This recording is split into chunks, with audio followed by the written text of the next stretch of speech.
Now there was a famine in the days of David for 3 years, year after year.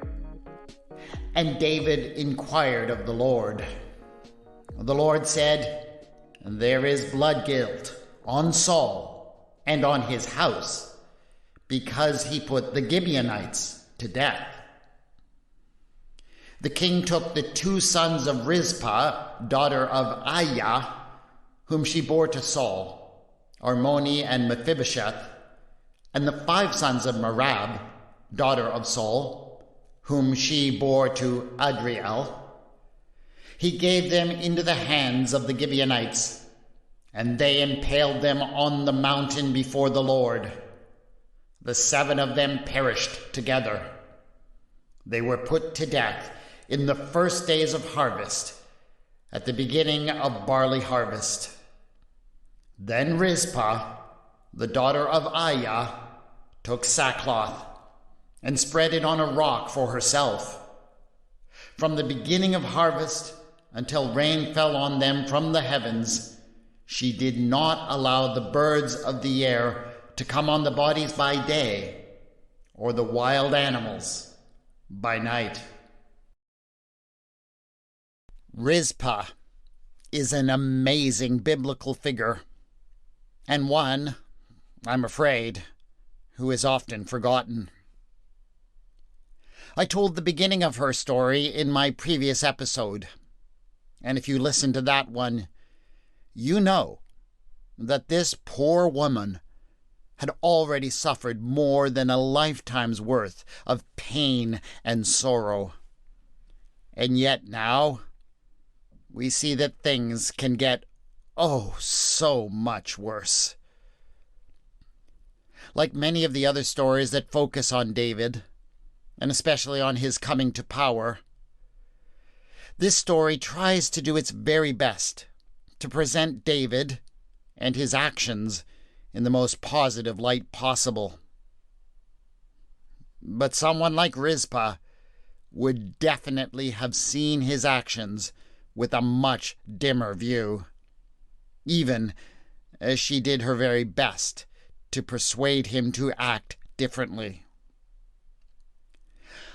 I want to honor her memory by telling her story.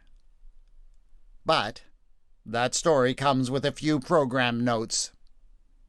This episode is the second part of a 2-part series, and if you haven't listened to the first part, you might want to go back and listen to Rizpah, the woman who ended the war, first. In addition, this episode does contain a violent and somewhat explicit account of human sacrifice to Yahweh, the God of Israel. An account that is very biblical. You must judge for yourself if that is something you want to hear. This story is really about Rizpah, who, for her part, was acting for the sake of the people that she loved, her sons and her step-grandsons. So powerful was her love and devotion that she brought salvation to the whole nation. Now that is a story worth knowing. This is Retelling the Bible.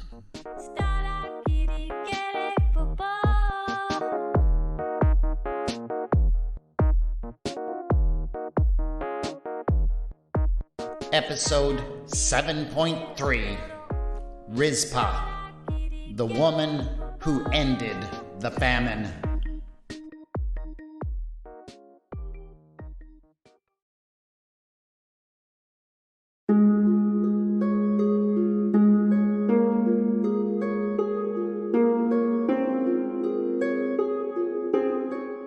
She lay on the bare rock, under the meager shelter of a lean-to made of sackcloth.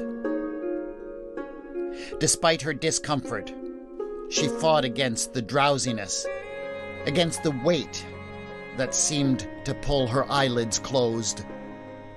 For she knew, from long experience, that things were about to get very bad. It was the darkest time of the night. The hour was swiftly arriving when the scavengers would be abroad.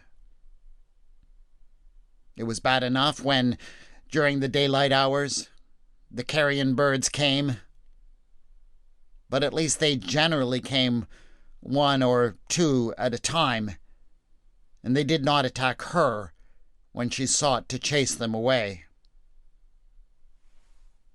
But the animals that came at night, the jackals and the wolves, and sometimes even the lions, did not come alone.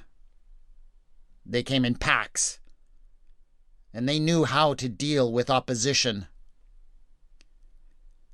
Their attacks could be coordinated and brutal, and she carried many scars from her previous encounters. They were also becoming increasingly desperate. Famine had seized the entire land for 3 years now. Everyone had been suffering, of course, and the scavengers had fared no better than any others.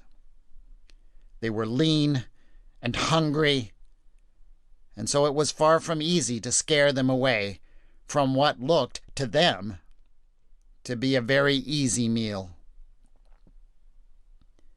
But as Rizpah looked up to the rotting flesh impaled upon the stakes on that hilltop, she knew that she could never abandon her fight against the scavengers.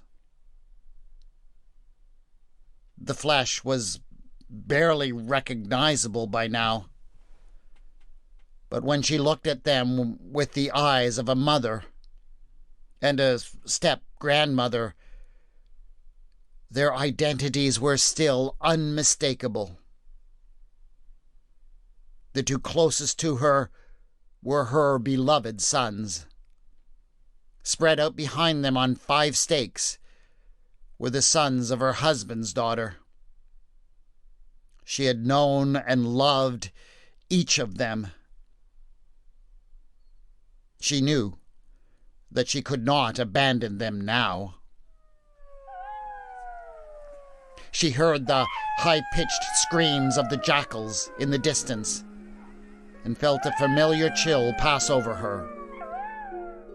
She knew that they would be here soon. She knew that her nightly trials were about to begin again. How had it come to this?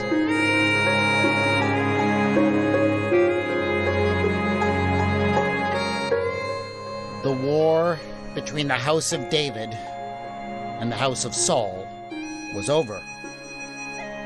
Ever since Saul's old general, Abner, had switched sides after the son of Saul called him out for raping Saul's concubine, Rizpah, no one had been able to stand against David in all the land. When it had all ended, when Saul's son and heir, Eshbaal, had been killed, David made a show of being magnanimous. He allowed the 2 sons of Saul by Rizpah, Meribal and Armoni, to inherit Saul's old estate. The sons of Saul's daughter Merab, who were now also orphans, joined them to farm the property. What is better, David made a covenant with Meribal, saying that there would be peace between their families. He invited him to come and eat at his table and gave him a small stipend, with the understanding, of course, that he would not rise in rebellion. But the fact of the matter was that the mere existence of any sons or grandsons of Saul was a threat. They didn't need to be actively organizing or fighting against David in order for the people to turn their minds and their hearts to them. and away from David. This was especially true when things were not going well in David's new kingdom. Things did not go well quite often in those early years. It is unfair, of course, but the simple fact of the matter is that kings get blamed for everything bad that happens, whether they have anything to do with it or not.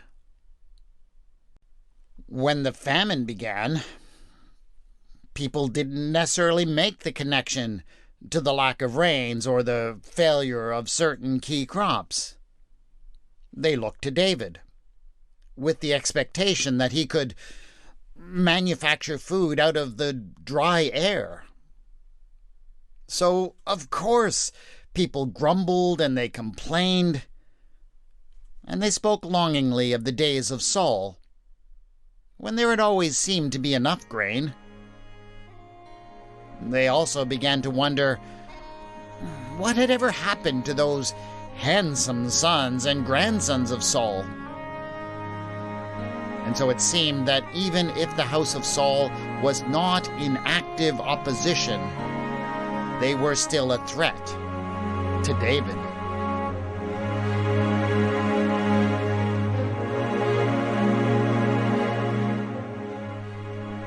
Things got worse.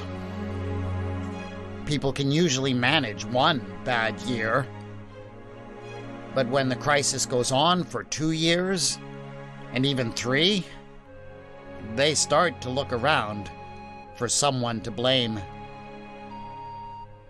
Rizpah could not know what was being discussed in the inner councils of David's court, but she had enough experience with tribal politics to hazard a good guess at what they were saying.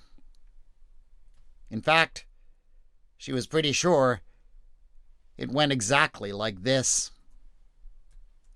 The advisors went to David and explained the situation. The people were hungry and angry, and they would soon turn their fury on the king unless he found some way to redirect it. The perfect solution presented itself after only a little bit of discussion. The best way out of this mess was to blame it on the previous administration. How was that possible? How could the ongoing famine be the fault of Saul's administration? It wasn't going to be easy to convince the people of something like that. But David's administration had certain tools at their disposal. In particular, the priests of Yahweh owed him a few favors. The inquiry ceremony was very public. The king went out before the people and bowed low before the priest, before asking him to reveal why Yahweh had sent the famine. And the priest consulted the Urim and the Thummim, squinting at the throne stones for a considerable time before standing up before all the people and crying out that the famine was a punishment for something that, you guessed it, King Saul had done. And what was the sin that Saul committed? Apparently he had attacked some Gibeonites. To tell the truth, no one was quite sure when this apparent attack against Gibeonites occurred, but that hardly mattered. The priests proclaimed that this was what Yahweh was mad about. At least everyone understood that anger, because everybody knew that there had been a covenant between the Israelites and the Gibeonites. Whatever else Yahweh was, he was the guardian of covenants. Of course, God would punish oath breakers. So somehow, the Gibeonites would have to be satisfied. Otherwise, God would continue to punish the people of Israel with famine. But here was the most predictable part of the whole affair, as far as Rizpah was concerned. When David sent messengers to the Gibeonites to ask what would satisfy them, the answer that they gave was simple. It was proclaimed throughout the land that the Gibeonites would only be satisfied if the 7 sons of Saul were made a human sacrifice to Yahweh, the guardian of oaths. And that was how, as far as Rizpah was concerned, David came up with the perfect solution to all of his problems. Not only could Saul be blamed for all of his problems, the descendants of Saul, these potential figureheads for any possible insurrectionists, could all be wiped away in one swift blow. Oh, yes, Rizpah felt certain that she knew what David was doing. But she also felt as if she had the perfect accusation to throw in his face when he tried it. David was doing all of this, he said, because Saul had broken a sacred covenant. But what of the covenant that David had made? Had he not promised that Meribal, the son of Saul, and of his concubine Rizpah, could inherit his father's estate? Had he not made peace and a covenant with Meribal and invited him to eat at his table? And so Rizpah awaited her opportunity to confront David.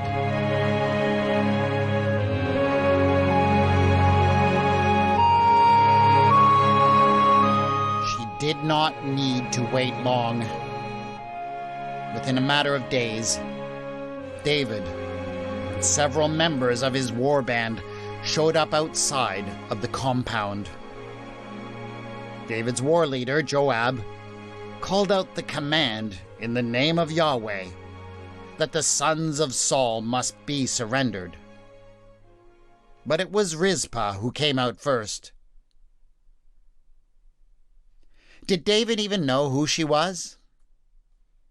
Did he recognize the fact that in many ways this was the woman to whom he owed his entire kingdom? She did not know.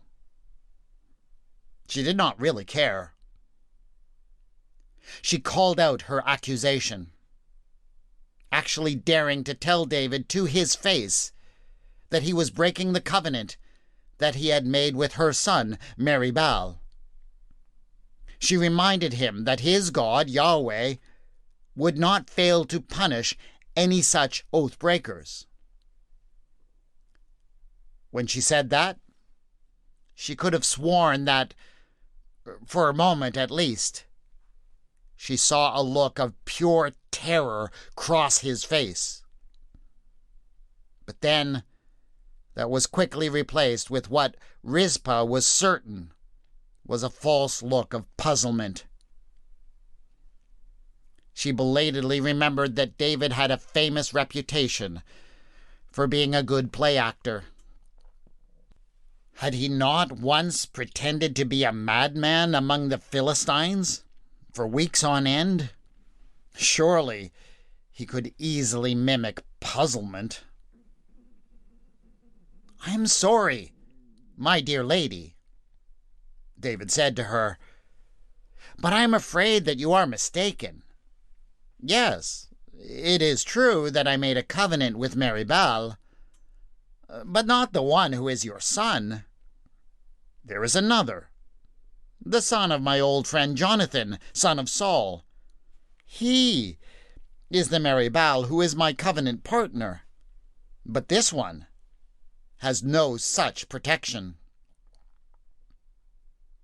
Rizpah was stunned. This was such a blatant lie. She knew that Jonathan, her stepson, would never have given a son the same name as one of his half-brothers. "Oh, really?" she responded mockingly.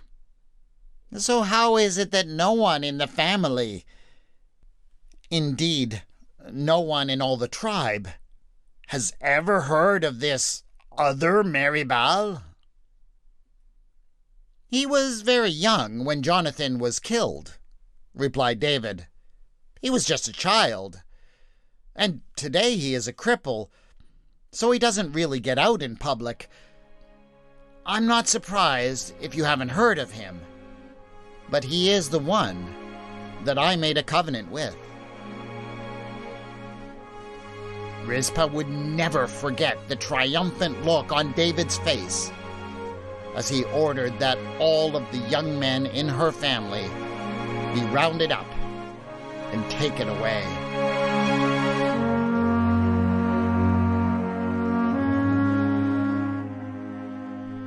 And so the very worst happened. Not only were the 2 sons and 5 grandsons of Saul taken away, they were taken to the high place at Gibeah. There, before an altar to Yahweh, they were sacrificed in a brutal and bloody manner handed down from ancient times. They were stripped naked and impaled alive on freshly cut wooden stakes.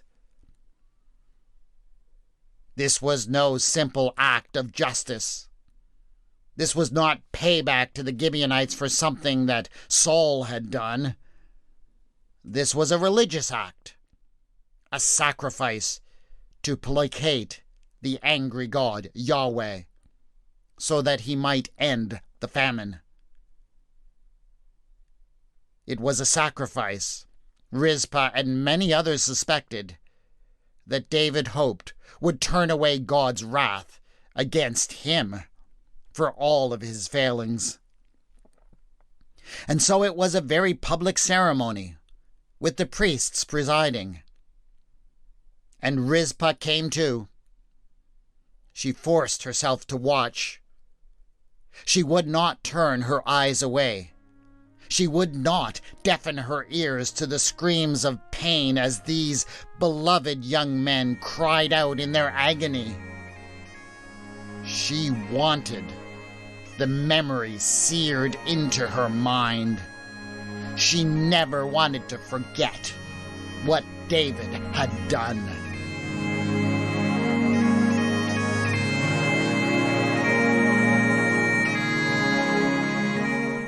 When it was all over, the people just left.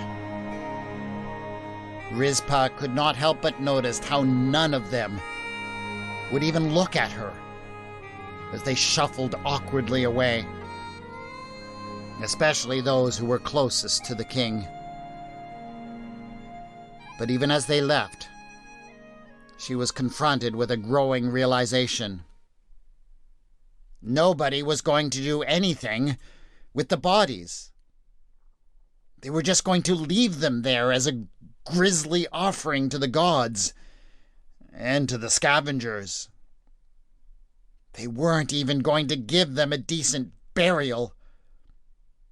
And as that realization washed over her, Rizpah collapsed to the ground in utter despair. And that was how she'd come to be there. She just never left. She took the sackcloth that she and a few others had worn to the sacrifice, and she used it to make her makeshift tents and lean-tos. The people from the surrounding countryside, recognizing that she was carrying out a holy vigil, brought her occasional gifts of food and other essential items, She just stayed and engaged in the daily and nightly battles with the scavengers. Every day and every night seemed completely the same, and she barely seemed to sleep. She quickly lost all sense of the passage of time, but others didn't. They all knew that she had been at her vigil for 5 months, from the time of harvest until the time when the rains were supposed to come, though there had not been proper rains for at least 3 years. And the word of what she was doing began to spread far and wide. The people felt for her. How could they not? What calls for more sympathy than the spectacle of a grieving mother, especially one whose only concern is proper respect and care being given to her children's bodies? But it wasn't only pity that the people felt. They also began to feel rage, because she was a constant reminder that what David had promised when the slaughter had been announced had not happened. After all, the sacrifice had been about placating the angry God so that the famine would stop. But the famine hadn't stopped. The people were still hungry. The weak and vulnerable were still dying. It seemed that David's desperate attempt to deflect the blame from himself for all that was going on was being shown up as a complete scam. The people began to speak the unspeakable aloud. Maybe the famine had not been caused by what the house of Saul had done. Maybe it had something to do with what had been done to the house of Saul. And as more and more people spread the word of Rizpah and her solitary vigil, it became clearer and clearer that David could not ignore the waves of discontent spreading throughout the land.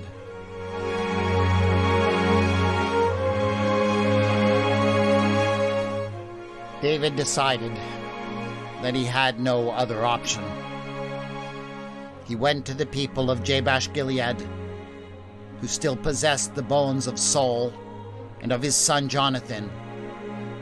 He brought these to Gibeah, to where Rizpah slept beneath her sackcloth shroud, taking advantage of a brief respite from the scavenger attacks. David didn't disturb Rizpah's sleep. I'm pretty sure he was afraid to face her. He ordered his men to take down the bodies of Meribal, Armoni, and the others quietly. He left only a servant to tell the lady, when she woke, that Saul and all of his descendants would be buried with all due respect, together with his ancestors. Her vigil was over. Her heart could be at rest.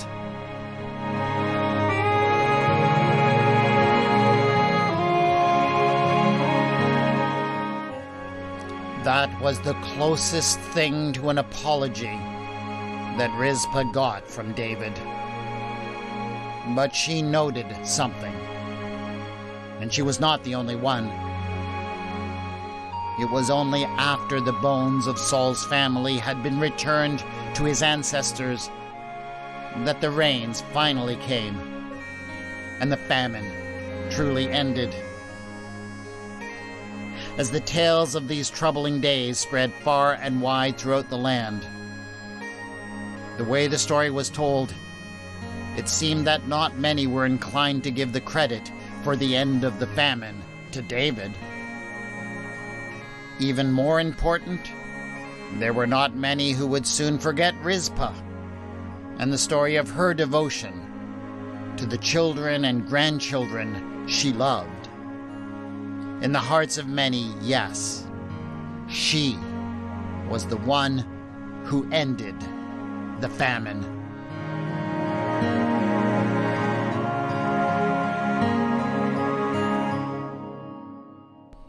The story of David and Rizpah is very hard to perceive through the fogs of history. We can't say for sure whether David really existed. But if he did, he seems to have been an upstart of some sort who founded a new dynasty in Jerusalem sometime around 1000 BCE. If that is true, then there are just a few too many things in this story that are too convenient for David. When he is faced with a political crisis caused by a famine, he seeks an oracle from Yahweh that very conveniently places the blame for the famine on the house of the man whose kingdom he has taken. It is very convenient that the remedy for the sin of the house of Saul is that David has to put to death all of the descendants of Saul who might possibly become a focus of rebellion against his kingdom. And it is extremely convenient that when it turns out that David has a covenant with a descendant of Saul named Meribal, or Mephibosheth, I'll get to that problem in a moment, a covenant that would make it impossible for David to kill that descendant of Saul, it suddenly turns out that no, it wasn't that Meribal that David couldn't kill. There was another one, the son of Jonathan, that you never heard of before because he's a cripple and doesn't get out. Like, never. And sure, it is convenient that the Meribal that he can't kill is no political threat because no one would ever accept a king who was lame. But, that's just something that happens sometimes. Yes, Meribal's story raises some questions. His name is already confusing.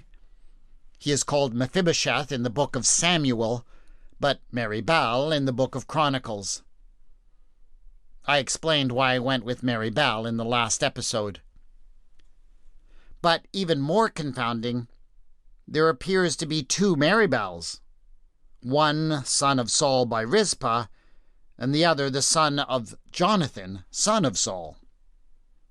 And sure, maybe it's not all that surprising to see a name reused in different generations of the same family, though, as far as I can see, that would be the only example of such a practice that we could find in the Bible. I just found myself wondering if maybe at some point in the compiling of this story, somebody invented a fictional Meribal or Mephibosheth to get David off the hook for breaking his oath. Also, and this is something that I find a little bit suspicious, there are a few passages in which the Meribal that David has a covenant with is referred to as the son of Saul. I found that particularly interesting because in most English translations, the translators participate in the cover-up by translating that as the grandson of Saul. Okay. Maybe I'm just a biblical conspiracy theorist. Once again, if David really had a convenient backup Meribal hanging around, I apologize for besmirching his name. But somehow, given that in this passage, David literally sacrifices 7 men to save his political career, I'm not sure there's much of a reputation to be besmirched there. But I really don't mean this episode to be about David. It is the story of an amazing woman named Rizpah. I hope that she can be remembered as the extraordinary woman of principle and courage that she clearly was. That is it for this episode of Retelling the Bible. Please subscribe so you can get the next episode in a couple of weeks. And do leave a review on your podcast provider to help other people find and appreciate this podcast. The theme music for the podcast is Da by Kevin MacLeod, and the mood music for this episode is Follow Your Way by Michal Mojikiewicz. The music is licensed under the Creative Commons and can be found at filmmusic.io. Sound effects from zapsplat.com. You can contact me on Twitter at Retelling Bible, on the Facebook page Retelling the Bible. Show notes for this episode have been posted at retellingthebible.wordpress.com. Thanks again to my Patreon supporters who back this podcast. You're amazing. If you'd like to join them or discover the benefits they receive, go to patreon.com/retellingthebible. This is Retelling the Bible, and I have been your storyteller, W. Scott McCandless.